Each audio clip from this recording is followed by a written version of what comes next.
interesting is ever since we started video podcasting the show, I still don't wear any pants. Welcome to HIAC Wrestling Podcast. We had an unofficial name change. Not really. I'm just kind of revamping it to the HIAC. It's the HIAC Talk Radio Network. It's the HIAC Wrestling Podcast. We're not changing yet. Craig's still with me so far. He hasn't given up. I'm the above average comedian Dan College. You guys, you see Craig waving with Amber in his lap one more time, which is a nightly occurrence.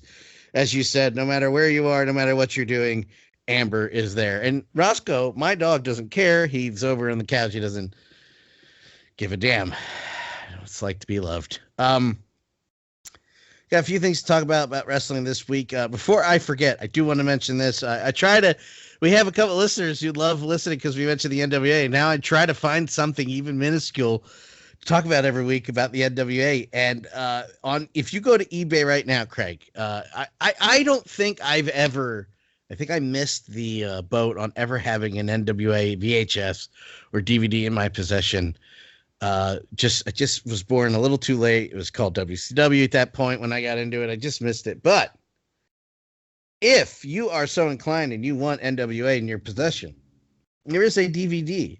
They did a great series called 10 Pounds of Gold, which I mentioned last time, which documented the beginning of the NWA's resurgence with Tim Storm was the champion to now, very recently. And it's out on DVD. And they have the Crockett Cup and the anniversary show on DVD, but they also have 10 Pounds of Gold. And they're selling it with a enamel pin replica of the World's Heavyweight Championship. And I ordered it because, as I tweeted, I just need an NWA video in my possession for the first time. I was like, I don't even care if I watch it once and it's on YouTube. I need that DVD, man. And I did. So they're selling it through eBay. It's buy now. It's not an auction. $40. You get the entire series. That's over 4 to 5 hours of content. It's worth it. I just wanted to throw that out there for those who didn't know. I try to stay ahead of the curve, Craig, on the NWA news. You do indeed, Dan, and you're in front of the curve. I am well aware of 10 Pounds of Gold and the documentary that Tim Storm was a part of. The NWA had a prominent role in today's segment of Wrestling Historian, and which we will get to later.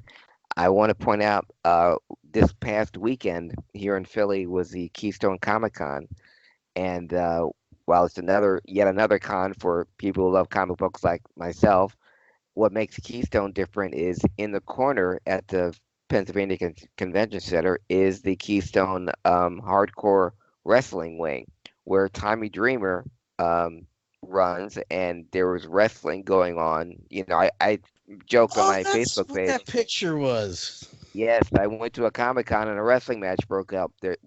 There's a entire ring there, and 4 times a day there is a wrestling match with Tommy's House of Hardcore trainees.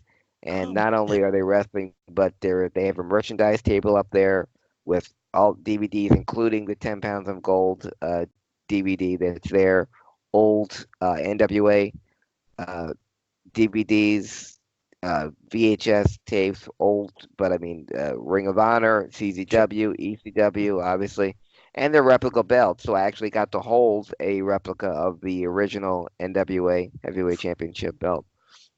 Is it in fact 10 pounds? Oh, most definitely. Excellent. That it is.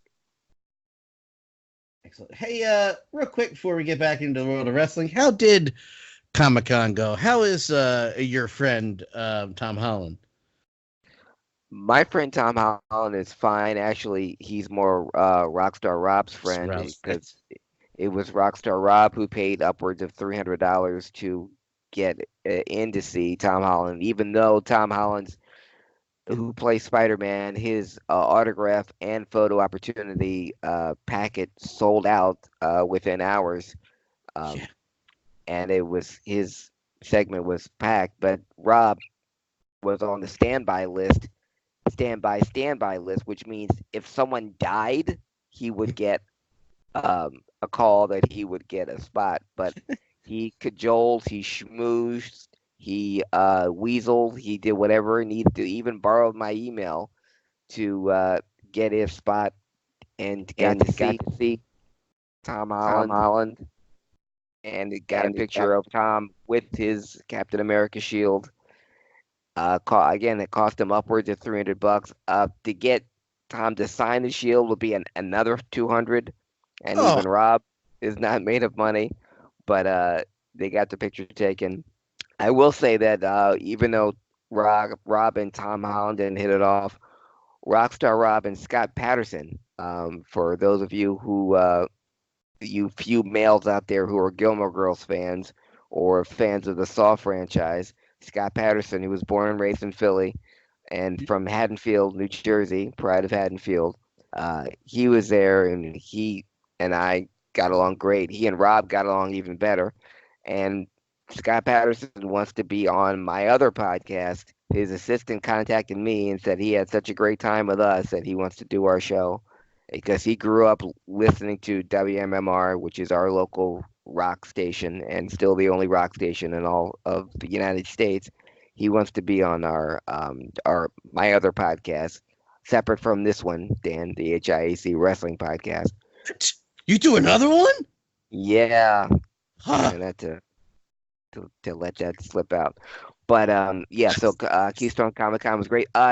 The beautiful Gina Torres, I got to hang with her, and she's beautiful. And yes, great time at Keystone Comic Con, and hopefully when we go back next year, we'll get bigger celebrities. Not better, but bigger. Their keyword is. I'm gonna try to make it up for one of those. And I didn't know wrestling was happening around the corner, in the building. So I'm gonna. And you know what? I still don't think I've been to the Pennsylvania Convention Center since the Civic Center was torn down.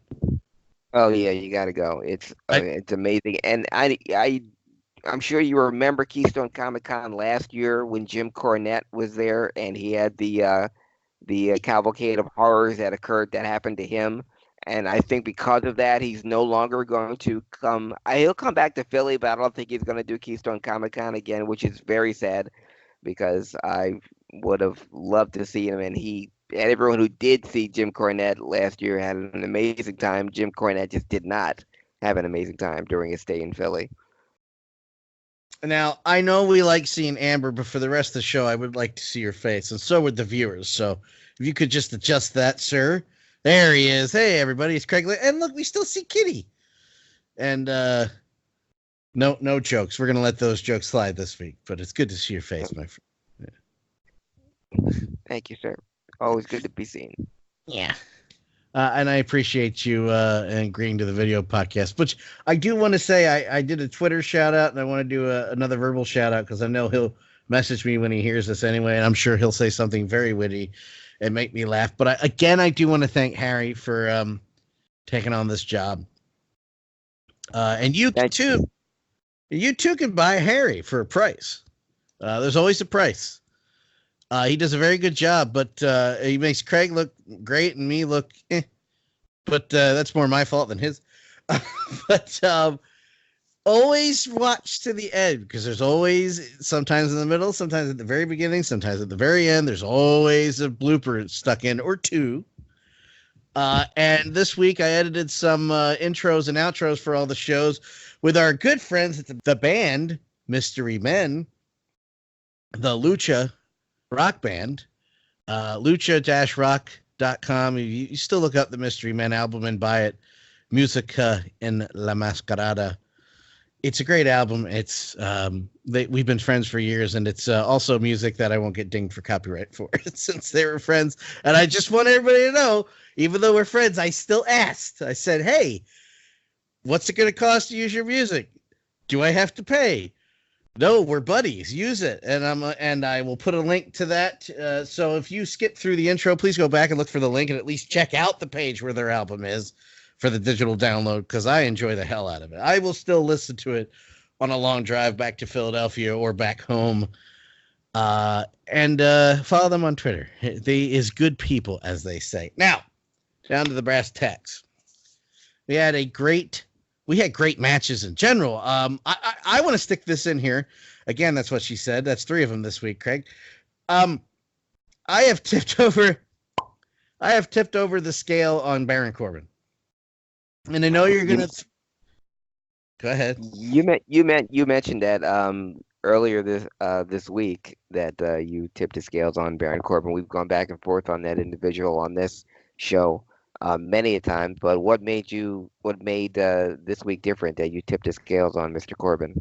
I'm going to be completely honest. Well, first of all, the promo itself sounded the best that he's ever done. So I don't know if it was. I've always contended with Barrett, and we've been open about not liking him. You know, whatever that falls, that's for you to judge and to listen to and decide. But we've always been very critical of him. Me a little less than you, but you're older and careless. So you have less of a filter, which is probably a good balance on this show. Which is funny because online it's exactly reversed. His promo was great. The way he delivered the promo was great. Sasha Banks's promo when she came out was also fan-freaking-tastic. She got the point across, and she looked good doing it.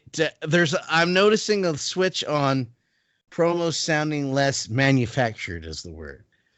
And the Baron Corbin one sounded less manufactured. And I'm thinking maybe they wrote less words and just gave him an outline like I've been suggesting. My point is, it sounded better than he's ever. And quite frankly, the match was great. And I loved the premise of social media doesn't like it. That's why I'm going to win. Because sometimes even my social media, I'm just tired of it. I'm tired. I was having a conversation on Twitter last night about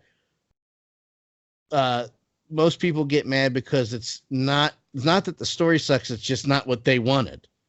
And they use their wants as the way. And that is not how it goes. It never has been. So his premise of it being social media doesn't like it. Oh, you just wait. I'm going to win. Then there's nothing you can do. And there's nobody in here that can stop me. And that's the way it's going to be. It's the point where I don't know if I want to see him win, but I do want to see how far he can carry it. And time will tell if the promos will be good again next week. But last week, I was on board for it, man. I was very happy. What did you think of it? And be honest. I ain't going to judge you. I understand. I think it coincides. I don't know if one has anything to do with the other, but I believe this is they finally decided on an appropriate look for Baron Corbin as far as his wrestling attire, because he was always in limbo, wearing the vest and the shirt under the vest and the pants, but it seems like just be one giant pantsuit or a vest with a detachable vest. So it looks like they finally settled on a look. So if that's the case, he looks more comfortable in his ring attire, and that may have come across in his promo. I still don't expect him to win the whole thing. I hope he doesn't win the whole thing. I still believe that there's people a lot more deserving, and we'll talk about some of the upsets as we discuss the King of the Ring tournament. But I know he's someone that's always going to be around because he fits the WWE mold, big, athletic, graceful big men, and he's yet to have a bad match since this new Baron Corbin has come out. But again, social media's got to play a part in this. And I agree with what you said. Even if he doesn't win, I'm interested to see what he has to say on social media. I will say this. The other side of it is what you mentioned before, is the little guy, Cedric Alexander. Unfortunately, Baron Corbin stands his way, but Cedric Alexander looked amazing. Ricochet got a win. He's got a big win over Drew McIntyre. Ali and Buddy Murphy was probably the match of the week. That stole the show. You're saying the bigger guys and the regular WWE look, but I think if you're ever going to change and embrace the little guys, air quotes, folks, King of the Ring's the way to go. Some of these smaller guys in personality and stature, how can you watch that match and go, nope, still going with the slow big guys? Like, I don't understand that. I don't either. And what gets me, Dan, about this King of the Ring tournament, I hate the brackets. The brackets suck only because you're putting it guys against other guys that really need wins. You know, from the very beginning, from Samoa Joe against Cesaro to Ricochet and Buddy Murphy to um, Ali and Drew McIntyre. All those guys need wins.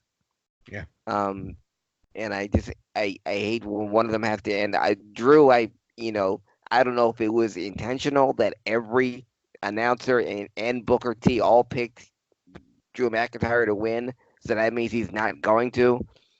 It's like when the announcer during a match will say they're going to be the new tag team champions, and they don't. Uh, I hate these brackets only because I don't want this.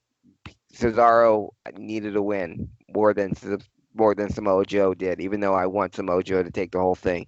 Drew McIntyre needed a win more than Ricochet did, even though Ricochet deserves a spotlight too. Uh,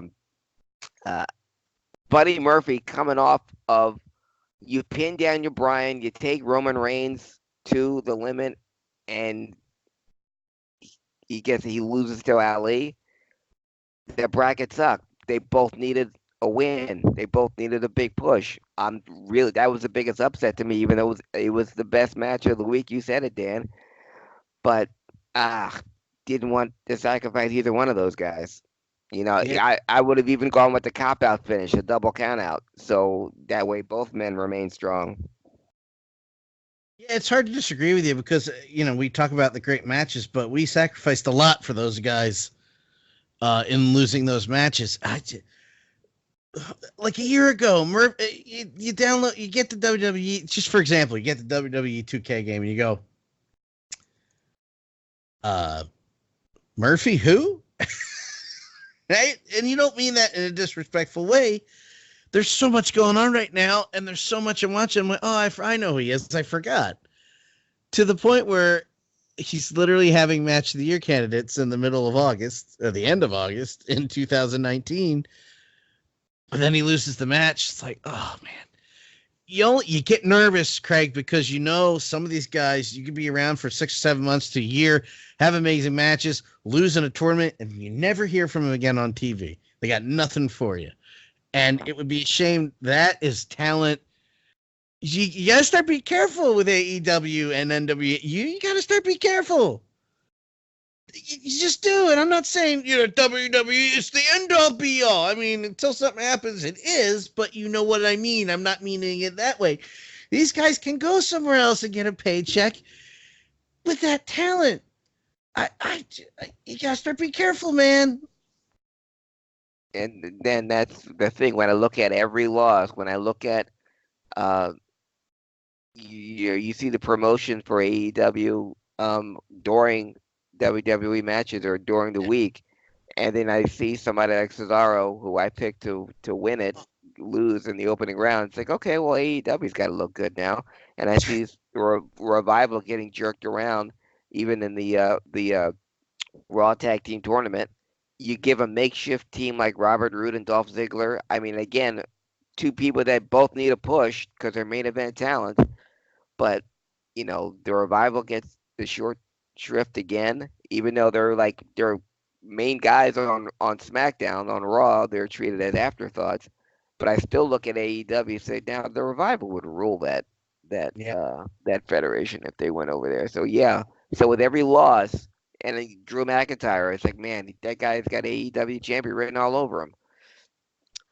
With every loss or to a guy that needs a win, I start looking at their other options. Because after the tournament, you go on social media and you look at a Bleacher Report top 10 WWE talents that could be in AEW by the end of the year or by 2020, and it's hard to ignore.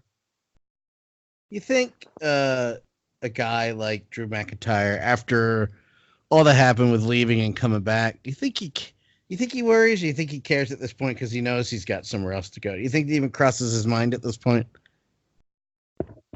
I think it would, but at the same time, I want Drew to make it in the WWE and Yeah. to be WWE champion because he crawled. He took so long to get back there, and he crawled and he paid his dues. So it's like, why don't you? Why is it he given a run, at least a main event title run or pay-per-view or multiple pay-per-view main event spots? I don't get it. Yeah. Well, I get a little more nervous now. I get a little more nervous now because with the official announcement of, I think in 2 weeks, NXT is going live on Wednesday nights. Live. It's going 2 hours Wednesday nights on the USA Network. And we're not sure what they're doing with 205 Live. And now I'm getting nervous. Oh, man. Oh, well, here we go again. I don't know. It's exciting, but nervous times. What I'm not nervous about is the Sasha Banks Natty feud. I touched upon it earlier. The attack prior, the promo this Monday, the subsequent fight afterwards, the match that you knew was going to end in a big cluster that's going to lead to a big pay-per-view bout. I cannot wait to see where this goes. That's amazing. It looked like they're beating the tar out of each other. You know, it looked like people were fighting and not just, pulling punches. It looked like another woman talked bad about her dead dad and she wanted to beat the holy hell out of her. It was great. And that promo was fire. And I'm very glad to see Sasha back, especially after everybody in the world who knows more than me told me she was signing with AEW. I'm so happy she's back, and I'm so happy they're going this way with it, Craig. Most definitely, that's really the timing was amazing too because, nothing wrong with the women's division, but I thought it needed a shot in the arm and Sasha was it. Bailey is SmackDown champion and now the specter of Ronda Rousey is gone, so you can actually have it's like Brock Lesnar being gone from the men's division. Now you can actually have competitive matches with other women. But Sasha was just a much needed shot in the arm. Shook me, and she's a perfect first opponent back for Sasha. And before getting her back into the fold with Natty, but putting Sasha in with an experienced woman like Natty with a great feud with great promos coming out. When Sasha goes over Natty, which she has to, and now you open it up to so many other possibilities. Sasha and Charlotte again, Sasha and Bailey again, or Sasha and Bailey for the first time. You can drag this out until WrestleMania to have finally the long-awaited Sasha versus Bailey feud. Right. So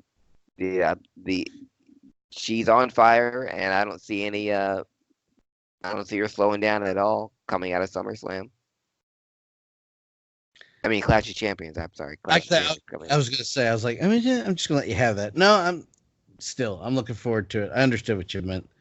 A lot to look forward to. It seems like WWE's taking small steps to up the game as far as TV. There hasn't been, I don't know if it's because people are not watching, because I know they're watching because they're still tweeting about it. There's less of, wow, this is so terrible and it's terrible. There are a few that you'll never please. They could bring Stone Cold and have girls wear nothing coming out to the ring again, and they still bitch, moan, and complain about it. You'll never please those people. But it's been generally more positive than it has been this year so far. The last couple of weeks, it's good to see. I mean, in general, I don't care, but I care about a product that I love very dearly. I mean, of professional wrestling in general, not WWE only. So when less people are talking about how much it sucks and how much I don't even care. It's like, I don't understand the whole WWE, AEW thing. It's more wrestling. Why are you fighting? Again, the third week in a row, so glad social media was not around when I was watching Nitro and all my other friends, those friends I talked about prior on the show, before we aired the show, that don't know the difference between guns and arms. We're watching Raw, and I was watching Nitro. Can you imagine social media was a thing there? Oh my god. With that being said, speaking of the old days, WCW, NWA, WWF, Craig, it is your turn to bring the wrestling historian to life again this week. It was a seamless segue, Daniel. Thank you, gentlemen and ladies.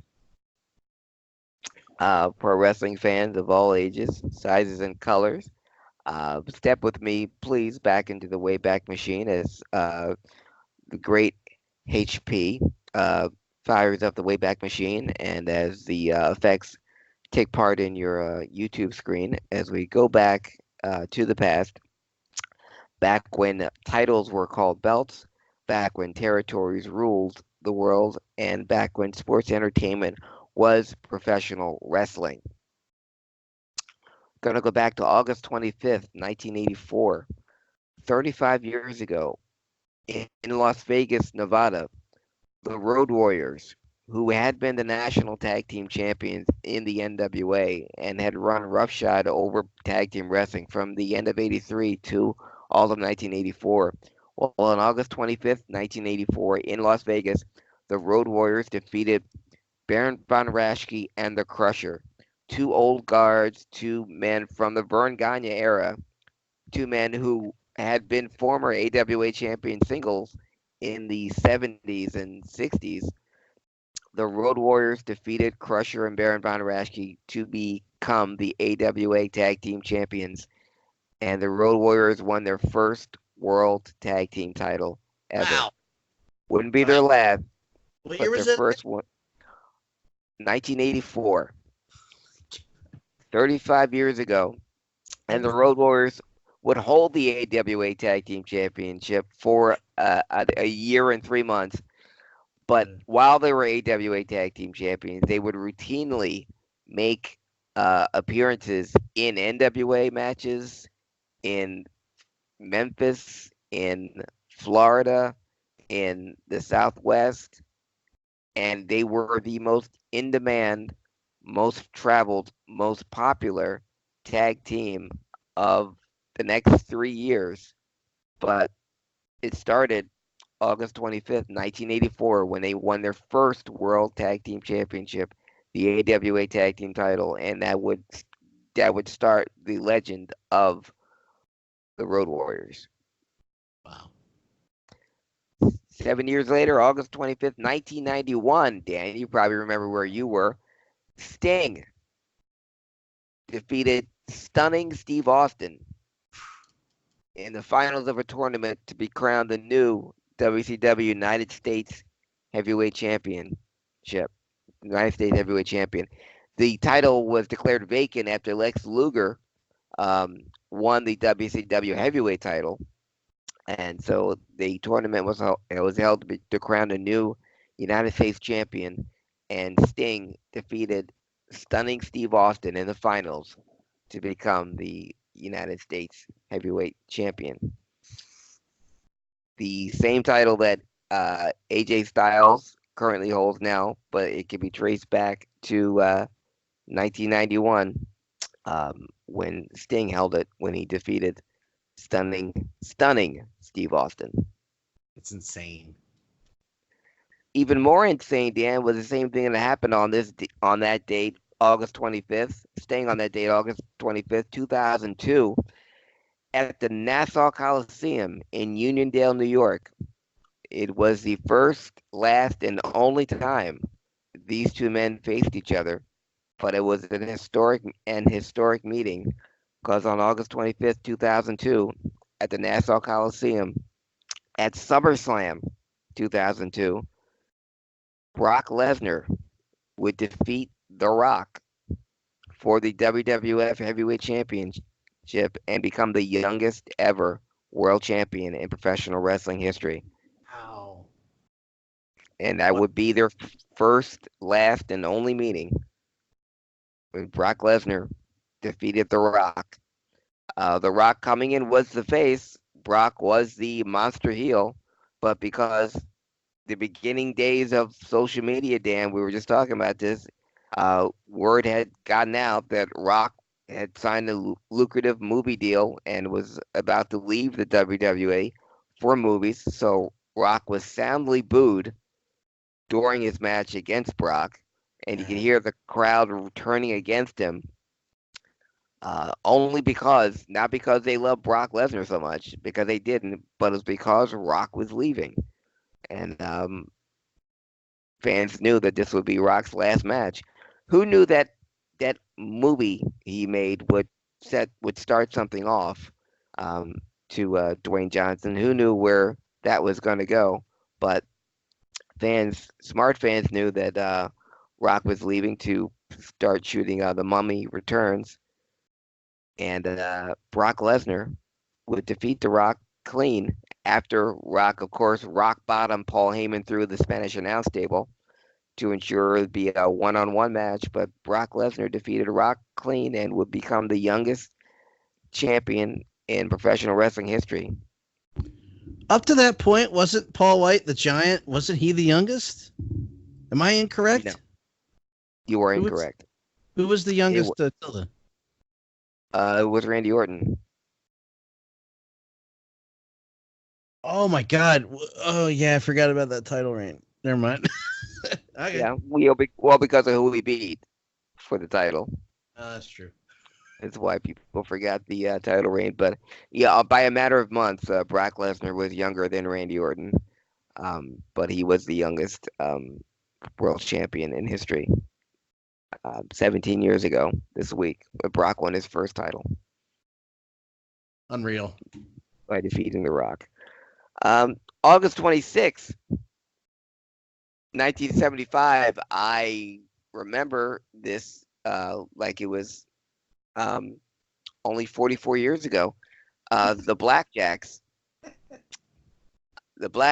Blackjack Mulligan, and Blackjack Lanza would defeat Dominic DiNucci and Pat Barrett for the WWF Tag Team Championship. This match has long roots to it. Blackjack Mulligan, the grandfather of Bray Wyatt, the Fiend himself, and Dominic DiNucci, the trainer, the teacher of Cactus Jack and Shane Douglas, who I'll also mention later on in this wrestling historian segment.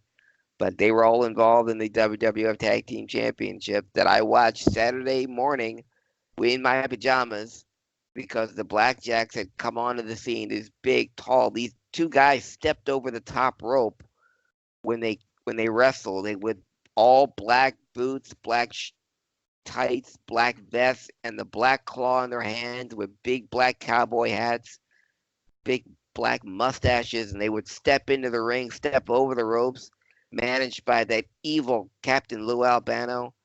And I was so afraid that Dominic DiNucci and Pat Barrett would lose their tag team championship, and that's exactly what happened. Pat Barrett had Blackjack Lanza pinned in the middle of the ring, but the referee was trying to get Dominic DiNucci out of the ring. I was screaming, "Turn around, ref! They got the pin!" And that enabled Blackjack Mulligan to climb. It took forever for him to climb, the 6'9" man to climb to the top of the ropes on those really loose ropes, jump off the top, land on Pat Barrett's back, and reverse the pin. Referee saw that, didn't see the other pin, and the Blackjacks became the WWF Tag Team Champions. Amazing. Only I brought that up in the Wrestling Historian because I knew exactly where I was 44 years ago this week.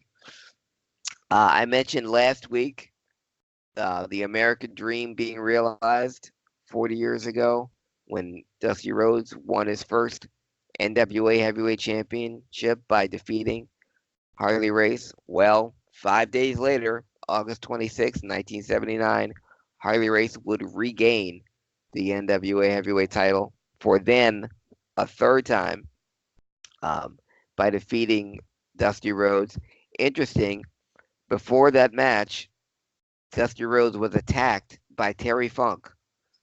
And Terry Funk would attack Dusty Rhodes. Rare for the champion to be in the ring first, but Terry Funk attacked Dusty Rhodes before the match, and jumped off the top rope and landed on Dusty's right arm and breaking it right between the elbow and the wrist. And Race came in the ring. Terry Funk left, and referee was going to call the match, but Dusty Rhodes would have none of it. He wrestled Harley Race with a broken arm and was dominating. Race was bleeding. Dusty was in control. But this particular match, Dan, the NWA had rules, folks. If you threw a man over the top rope, you would be disqualified. And in this particular match, the disqualification rule had been not waived but enforced. So if Dusty Rhodes was disqualified, he would lose the NWA Championship, which is exactly what happened. Harley Race had Dusty Rhodes all set for a pile driver, and Dusty Rhodes backdropped Harley Race, empowering out of the pile driver. Harley Race went over the top rope. So Dusty Rhodes was disqualified, and because of that, Dusty Rhodes lost the NWA Heavyweight Championship. Even though he wasn't pinned, and Harley Race did not pin Dusty Rhodes. Dusty Rhodes with a broken arm was disqualified in his match against Harley Race and would lose the NWA Heavyweight Championship. Say that Dusty broke his arms a lot when he was fighting for the championship for the Four Horsemen, huh? Isn't that at least two? Yeah. This one was done by Terry Funk before the match, though. And it started a great angle of Dusty wearing the cast in his future match. There was a great YouTube clip of Dusty with Gordon Soley talking about the match and them showing the match on Championship Wrestling from Florida. And Joe LeDuc came out for his interview time and told Dusty, said, "Well, I'll leave." And Gordon said, "No, Dusty, we want to talk about, you're losing the NWA title." And Joe LeDuc came back out. I paid for that interview time. I want to talk right now. You got this man out here. He lost his belt. He lost his pants. Now he's got nothing. Get out of here. And Dusty gets up to leave, but then hits Joe LeDuc with the cast. Joe LeDuc goes flying over the table. Dusty Rhodes, "Don't nobody tell me nothing." He even grabs Gordon Soley and says, "I don't want nobody getting fucking with me." And they pick up Joe LeDuc, and just from that one hit by the cast on Dusty Rhodes' arm, we see Joe LeDuc is bleeding like a stuck pig. And after he got hit, he bladed and juiced a gusher, but it put over Dusty Rhodes wanting revenge. It put over the cast. It started a feud with Joe LeDuc, and it kept Dusty Rhodes' name on fire, even though Dusty wouldn't win the NWA title again for another 2 years. That solidified Dusty just being a former NWA champion, because that's all it takes.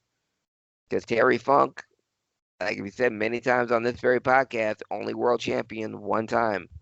But the name Terry Funk still carries a lot of weight, and he attacked Dusty Rhodes because he wanted to regain the NWA title that he only held once. But Harley regained it from Dusty August 26, 1979.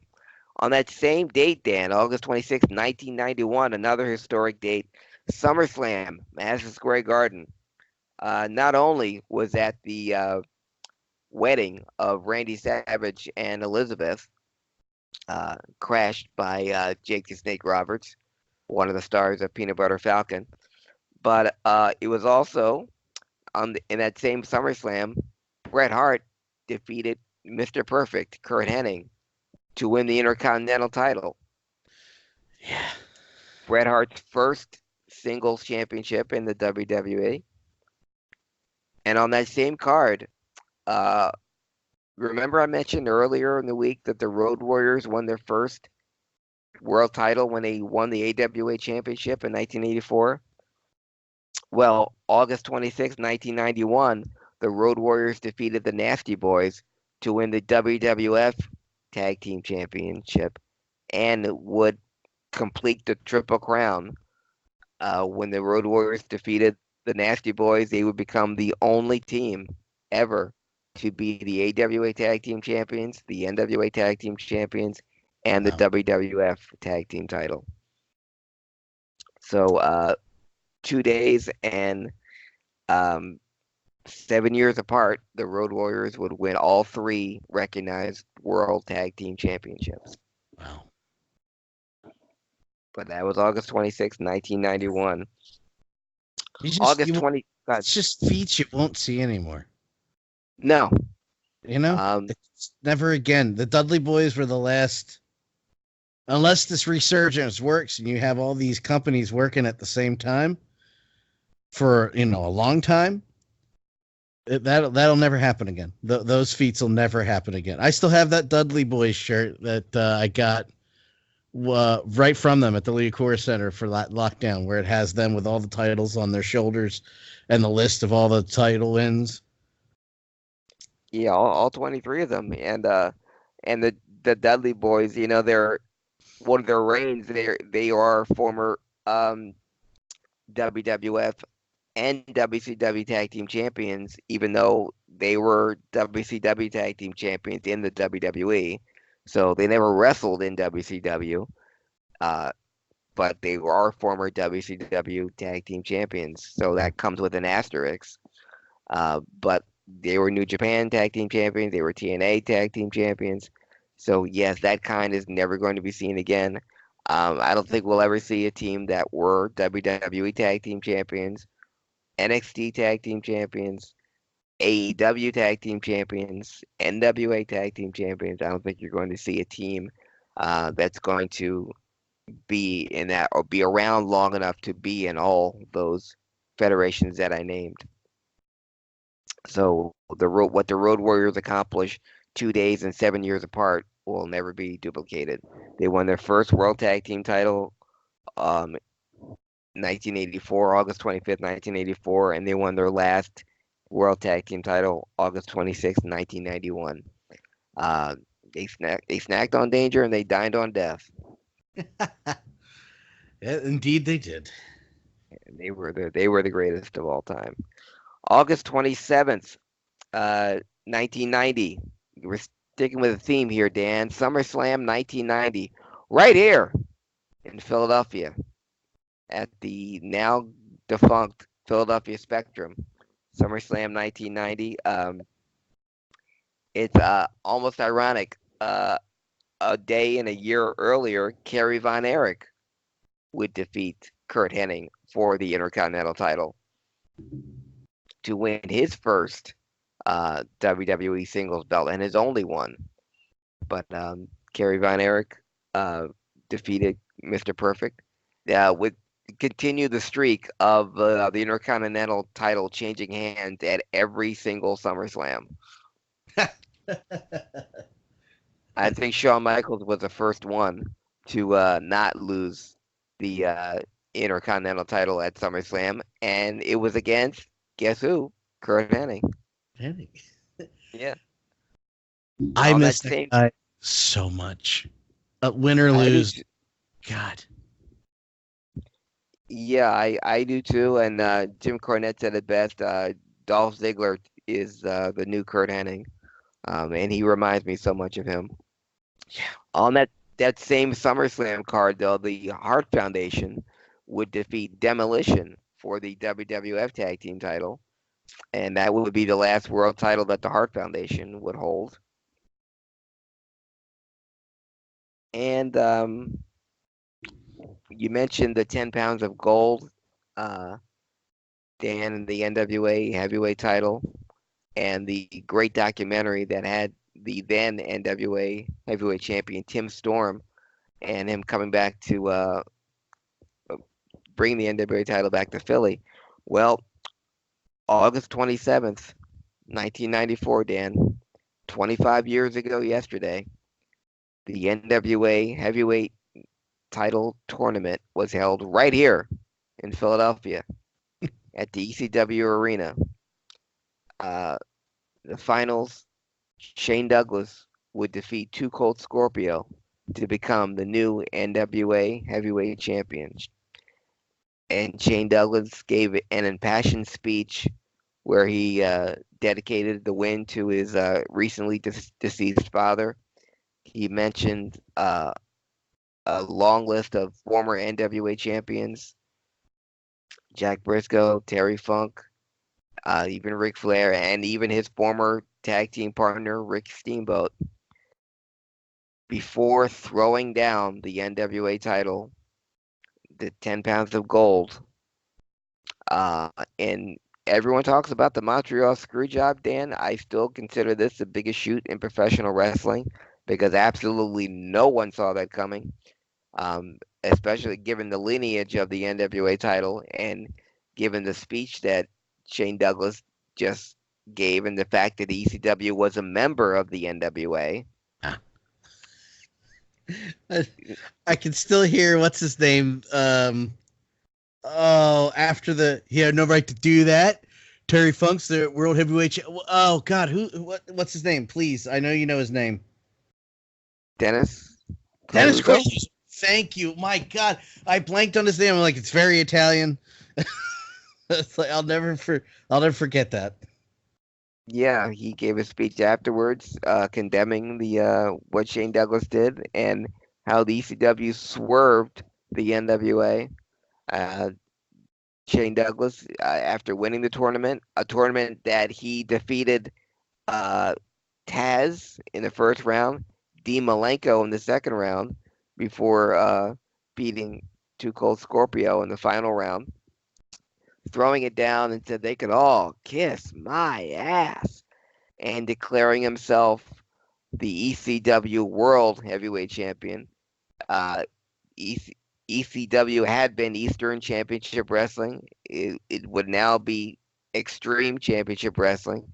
It would give birth to Extreme Championship Wrestling.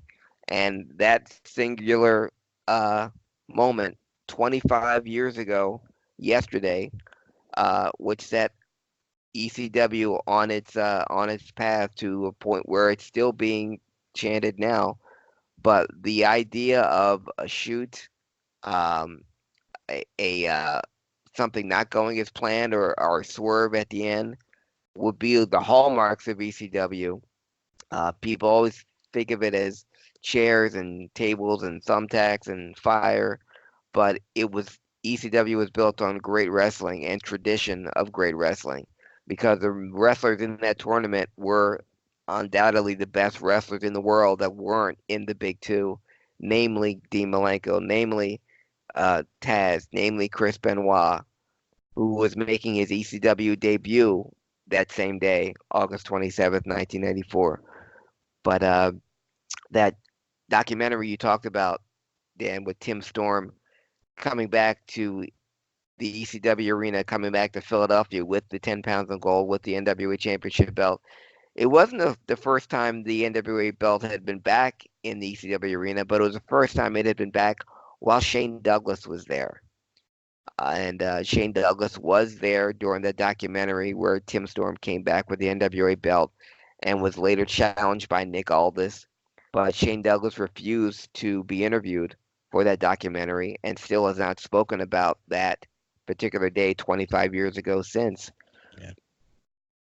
It was so pivotal. I mean, in those years, I can't believe we're talking about the NWA now.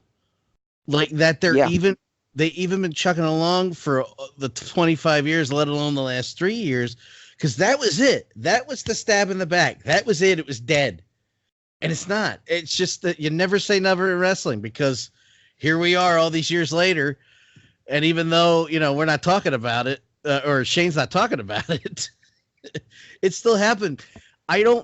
Why he won't talk about it. It cannot be, even though it's talked about every year. You cannot undersell that moment and what it meant to wrestling. That changed wrestling for damn near 10 years. It changed wrestling. It changed 3 different franchises. Not to, no pun intended, with Shane Douglas, but it changed ECW.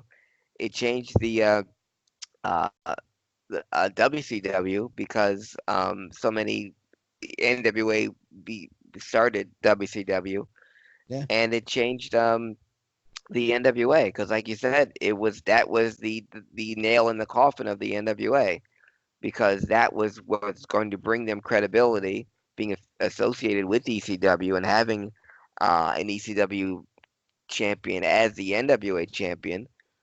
But it was dead in the water. But thanks to Billy Corrigan, um, fans in general, people that recognize what the NWA meant to professional wrestling, it's still here. And if anything, it's thriving because you look at the wrestling landscape now with AEW and NXT, and now the NWA getting national television spots. The sky's the limit for the NWA. And 25 years ago, we couldn't have said that. Nope. And thank God the TNA thing fell through for Billy, huh? Oh yes. Silver I lining. I like it much better the way it's going now. Oh yeah, most definitely. And here's more irony, Dan. I said 25 years ago when Shane Douglas threw down the NWA title and started ECW. Exactly 5 years later, 20 years ago, August 27th, 1999, ECW debuted on TNN. Oh man, I couldn't tell you how happy I was, and I'm sure obviously many others, but that was you know what, for all intents and purposes, that was ours. You and me. We're not talking seriously that selfishly, folks, but it was Philly born. You can talk about the Elks Lodge. The Elks Lodge has a huge, and the Manhattan Center, has a huge part of history with that company. But that was Philly's show, and he says that was our baby. That was our baby, and the fact that it was going to be on TNN, and the fact that they wanted something, and Paul, the very first episode, told him to stuff it. It gave him Jerry Lynn and RVD again from Living Dangerously. Was like, well, this is gonna be fun.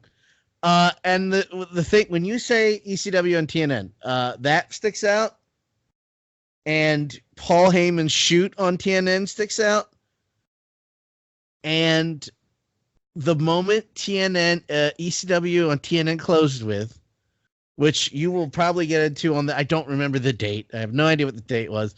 But was after all these years, was it 6 years on and off, different companies, Tommy Dreamer and Raven feuding, and Tommy finally got him. Then Raven left and went to WCW and talked about how terrible Barbed Wire City was. And after all that time, Tommy Dreamer getting the tar beat out of him by the Dudley Boys, who are gone. They're leaving. They're leaving. They're going to WWF. It's over. They're out of there. And he's getting the tar beat out of him. And here comes Raven, gives the even flow, pins, win the tag team championship. Tommy Dreamer has no idea. He all of a sudden walks backwards, holding his head, holding his head, turns around, bumps into Raven. Raven shoves the belt into his chest, does this, and Tommy drops to his knees. And that is how you close a freaking wrestling show. Maybe the greatest return in wrestling history. I still get goosebumps. Oh. Everyone on their feet at the Hammerstein Ballroom. Bubba Ray gave this impassioned speech. We're taking these ECW belts up to Connecticut, up to Vince McMahon's office, and we're going to lay them at his feet. You're wasting your time, Dreamer.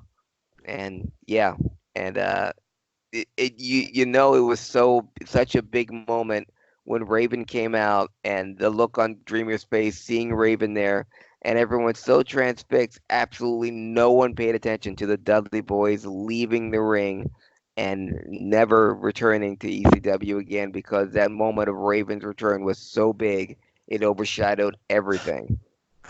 I'll never forget that. It's one of the best, because then I'll never forget the first thing. At that age, I didn't understand how TV worked. I didn't know it was real. I thought it was part of the show. They're really leaving TNN. Oh, maybe it's just so I'm like, what's gonna happen? I need to. Well, they're gonna be on next. I'll never forget one of the best endings to a show I've ever seen. It wasn't even pay-per-view.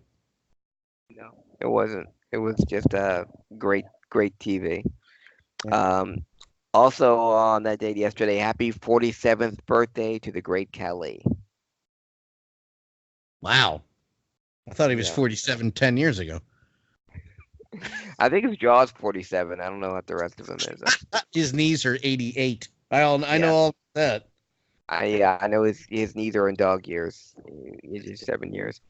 And Yes. today in professional wrestling history, not really big, but again staying on the theme of SummerSlam 30 years ago today, SummerSlam in the Meadowlands.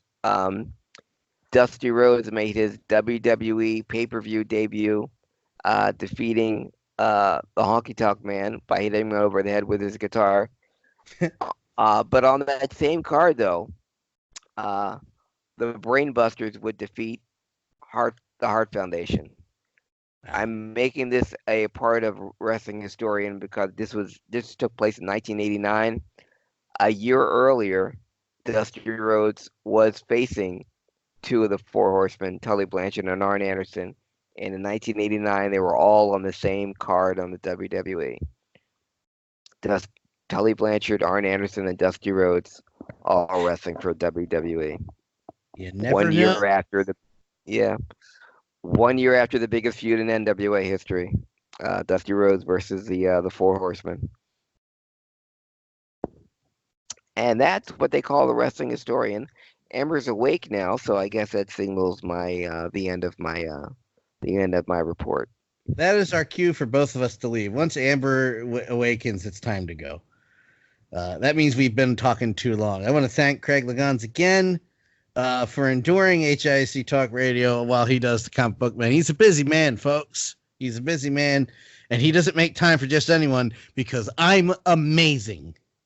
Well, so is Craig. But Craig, if Harry's great, then I'm amazing, and Craig is the best.